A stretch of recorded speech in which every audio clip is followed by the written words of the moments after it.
Magandang umaga. Ako si Hector Mateo G. Dumadag at ako ay nasa ika-8 baitang. Ang kakantahin ko ngayon ay Ningas ng Pag-asa na gawa ni Jamie Rivera.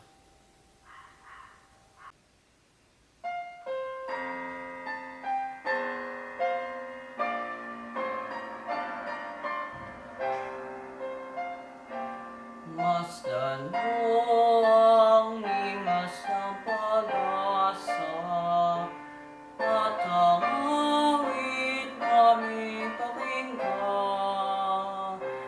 at tunay nating makakamtan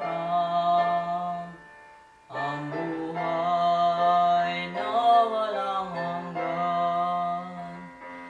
Mawalahi wika at bayan, ang salita mo ang siyang ilawan.